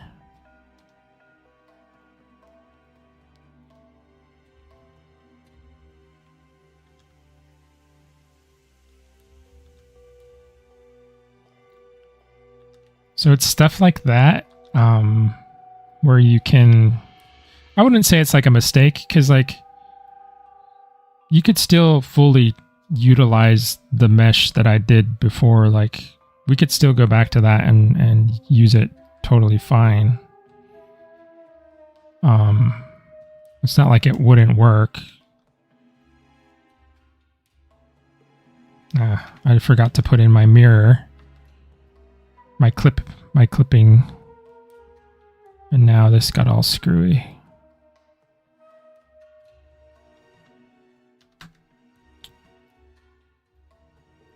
What else is missing? The tail.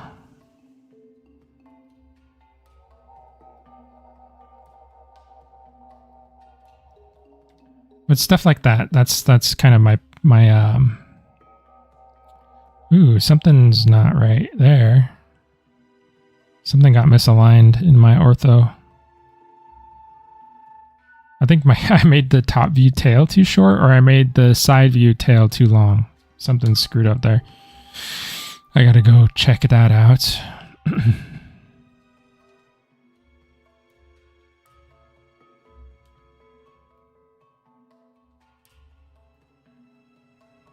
Uh-oh.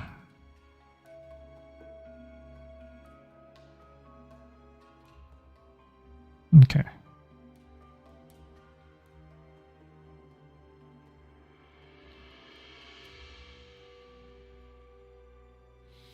So I'm wondering, does that work better? Does it truly work better?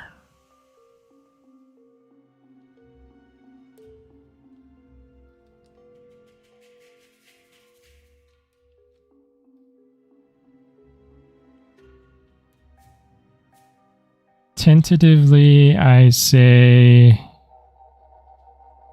Yes, it does.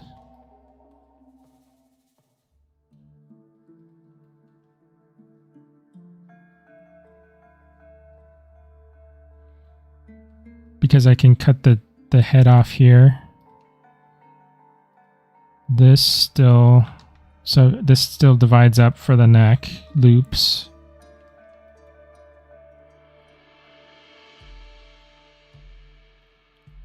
Like this.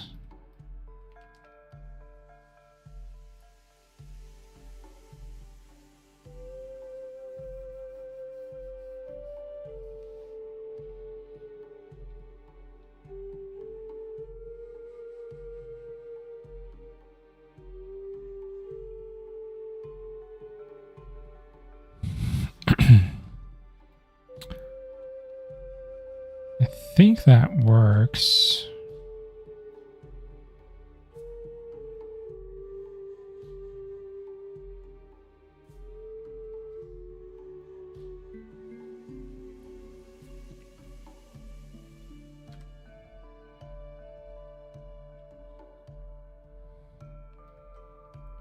Yeah, we'll try it.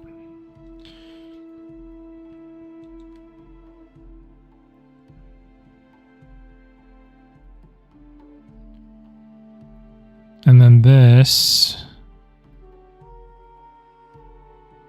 I think I want to, how do I want to do this?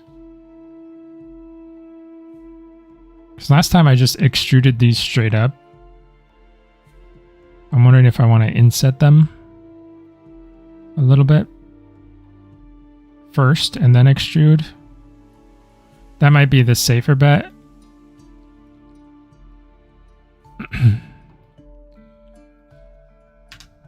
Try that.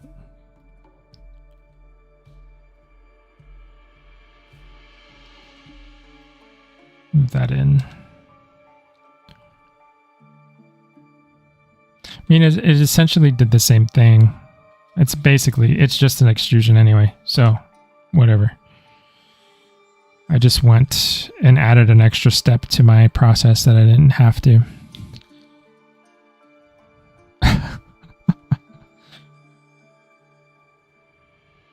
So that's still fine. What did I do there?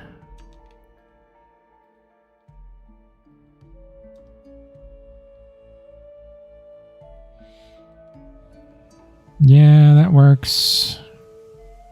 We do the same thing here. Oh, I don't know why I'm hitting Control T. For some reason, I felt like I was in like Photoshop or something and I hit Control T.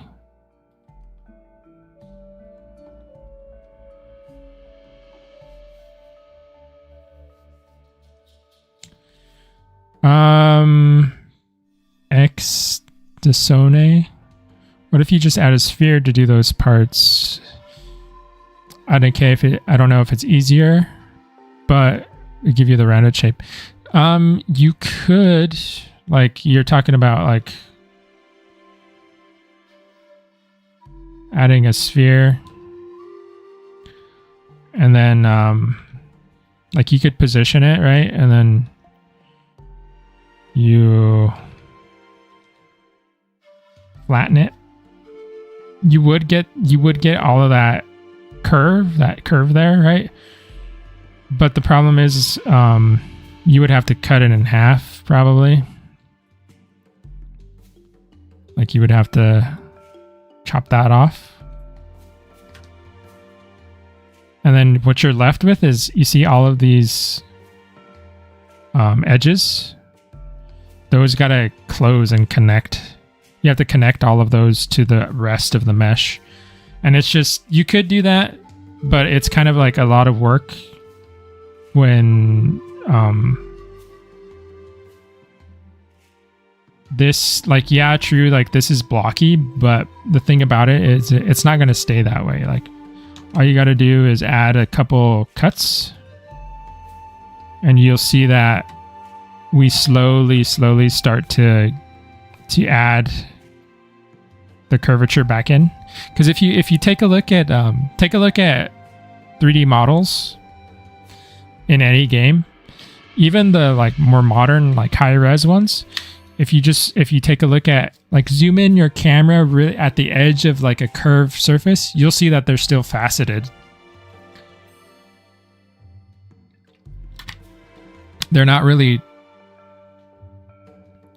as smooth as you think they are. I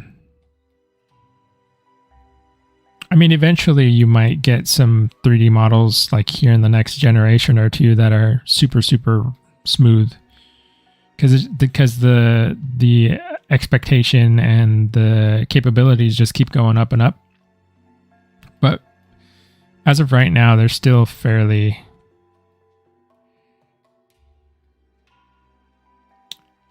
like even a model that's like 30,000 polys, which that's pretty standard for like a hero character model. You're still going to see faceting in that.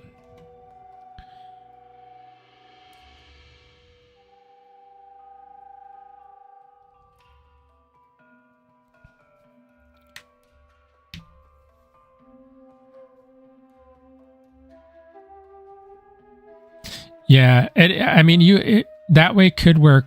Like I said, Extasone, you're like thinking along the lines, right? Like that's a good way to think it. Like, you're trying to think smarter, not harder, which is a good way to think.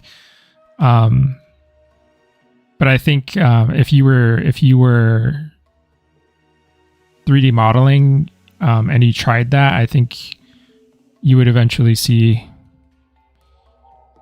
what I'm talking about. Like there would be like lots of loops to finish off.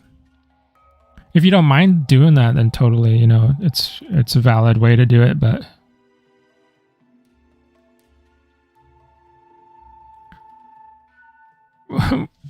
see, the thing about this workflow that I have going right now is it's the result of being lazy, basically.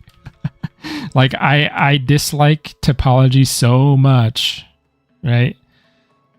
Like I don't want to retopologize so much that I'm willing to like do all this boxy stuff in the beginning to avoid that whole step later. It's working from that kind of perspective. I mean, I've done it before though. Like we did it with the Purusaurus. Like we fully retopologized that guy. So I mean, you can do it any number of ways, but if I had my choice, I think I would have probably would have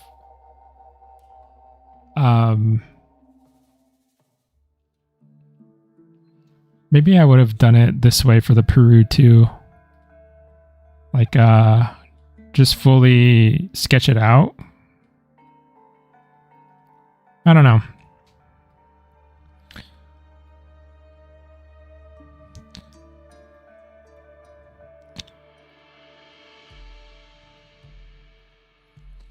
Another aspect to it is just like do whatever you feel like, what feels interesting to you in the moment. Like I like this workflow, but if I had to do it over and over and over and over again for like 10 models in a row or something, I would be so sick of it. So there is some value in just knowing multiple ways to do something, so that way it keeps you, at least for me, it keeps me entertained, like because I'm doing something different. I don't like the monotony.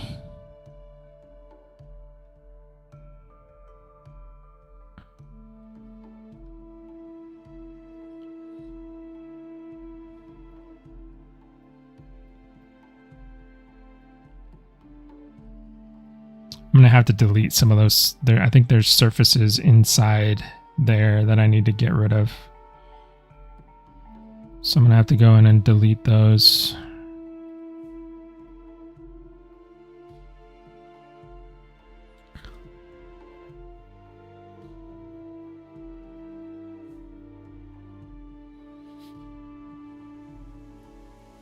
Kivarstra, okay, good night. If you're heading out, I've had a pretty late night, had a long day, gonna pass out. See ya. Just beat Solo Nightmare 4 in Rivals on Thor. Needed the nameplate before event ends. Oh, okay. I don't even know what that is. There's like solo events for single characters that you can participate in. I'm totally out of the loop on that game.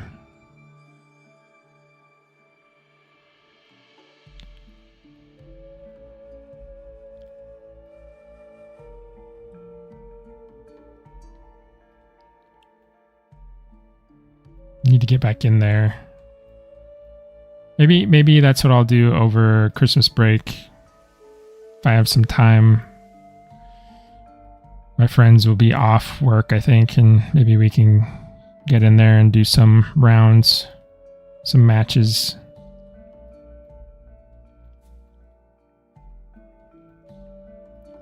I'm going to be super, super rusty.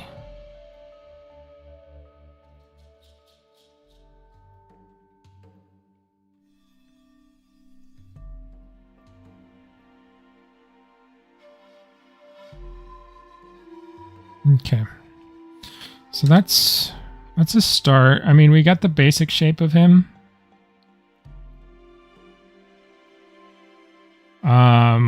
We'll pop out his legs and stuff soon.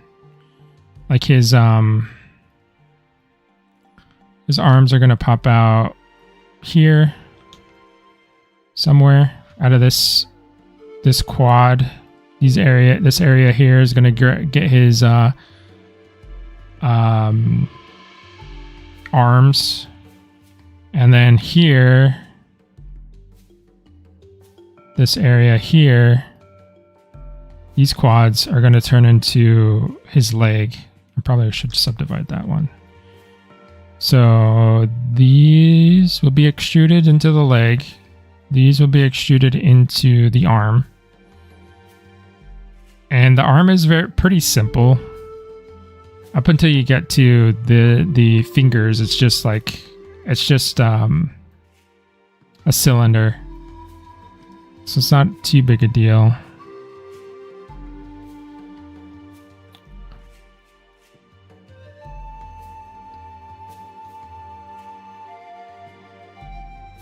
Yeah, and then we'll move on from there. So we got the basic body shape. We'll keep going. Like I said, not probably next Wednesday is when I'll be back and ready to go. After all the surgery shenanigans I have to go through and recovery a bit. And we'll be good on Wednesday, and we should be good next Saturday. It's just this Saturday that I'll be missing. So I'll see you guys next Wednesday.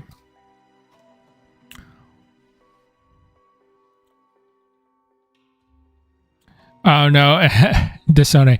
I was just giving like an example of like if I had to do 10 models the same way over and over again, I would be pretty like sick of it, you know.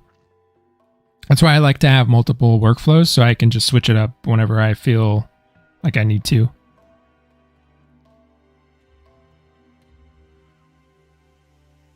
Have a good night. See you guys next week. Bye-bye.